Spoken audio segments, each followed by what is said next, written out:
करता है जगत। शिव का शाब्दिक अर्थ ही है कल्याण। जो जगत के कल्याण के लिए ऐसे देवादिदेव महान, कोई कैसा भी शरण चरण में आ गया उनके ऊपर कृपा करने वाले सिर्फ सबसे बड़े देवता हैं।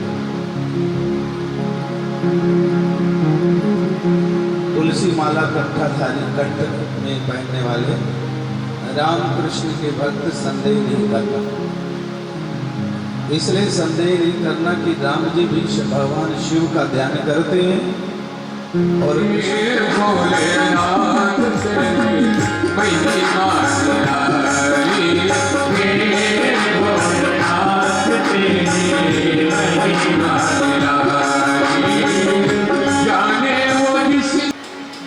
शीघ्र सुख और शांति को कैसे माया मोह प्रपंच से निवृत्ति कैसे। महाराज कृपा करके ये भी बताइए, बहुत जल्दी हमारे कार्य की सिद्धि कैसे हो, इनकी वासना गिनती करना चाहिए।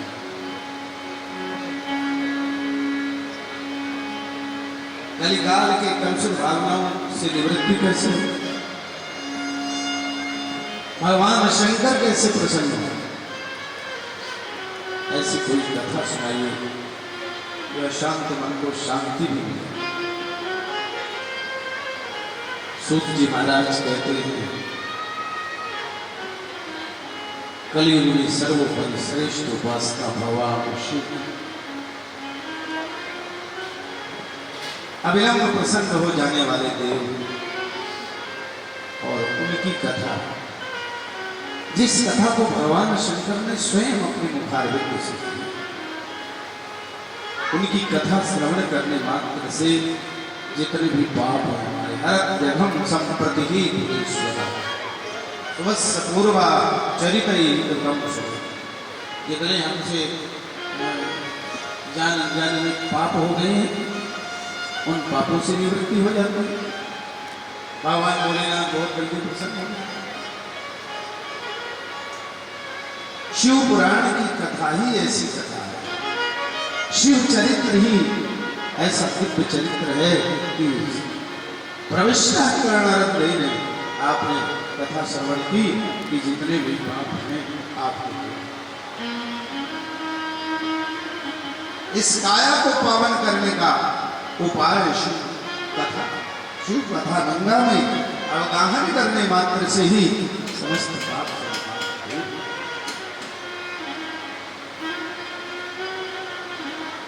सात संहिताओं में शिव पुराण की कथा। प्रथम है विद्वेश्वर संहिता, फिर रुद्र संहिता, शतरुद्र संहिता, कोटि रुद्र संहिता, कैलाश संहिता, उमा संहिता और वायवी संहिता। जैसे भागवत जी में 12 स्कंद हैं, शिव पुराण में 7 संहिताएं हैं। उन 7 संहिताओं में भगवान शंकर के परम भक्तों की कथा है। भगवान शंकर के निर्गुण निराकार सगुण साकार रूप का अर्चन वंदन करने का महत्व है। शिव के निराकार अर्थात जो आप सूर्य का पूजन करते हो, विस्तार से कल कथा सुनोगे कि उसका क्या लाभ। पार्थिव पूजन का क्या महत्व है कल कथा में सवाल है।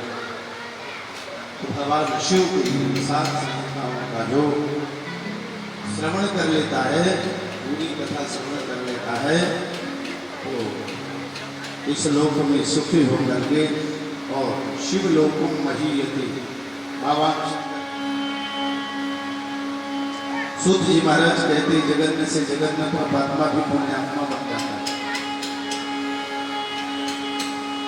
शौनक आदि ऋषियों ने बड़ी विनम्रता पूर्वक पूछा है कि कोई जगन्य से जगन्य परमात्मा रहा हो और उस गांव में एक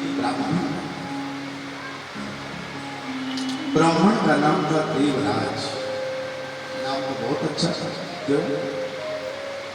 पिताजी ऐसे संस्कारी थे, भगवान शिव की पूजा करते थे, यज्ञ होम जब तक करते थे। लेकिन बचपन से ही बच्चा नास्तिक, कारण कभी भी पुत्र को पूजा पाठ में बैठाया। ध्यान रखिए, यदि ये मानते हो कि हमारा बेटा हमारी सेवा भी करे और पूजा पाठ भी करे, तो बेटे को पूजा में बैठाइए बचपन से। चलो बेटे को तो नहीं बैठा पाए, जो अपने नाती होते हों, छोटे बच्चे हों, तो पूजा पाठ में बैठाना चाहिए, इससे आगे संस्कार जागे। आपके बाद में नीलकंठ मंदिर आएगा जल चढ़ाने के लिए, आपके बाद में पुराणों को जानेगा। और यदि आपने माता पिता ही सर्वोपरि श्रेष्ठ गुरु होते हैं, बाला से ही उसे सही मार्ग नहीं दिया, तो फिर बाद में उसे सही मार्ग में लाना, कोई महापुरुष की कृपा हो जाए, भगवान की कृपा हो जाए, तो बात अलग है। मैं बच्चा रास्ते पर मंदिर में रहते हुए भी इसने नमः शिवाय नहीं कहा, मंदिर में रहते हुए झाड़ू पोंछा नहीं लगाया।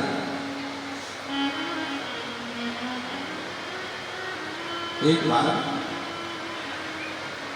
आप सेवा की बात देखो,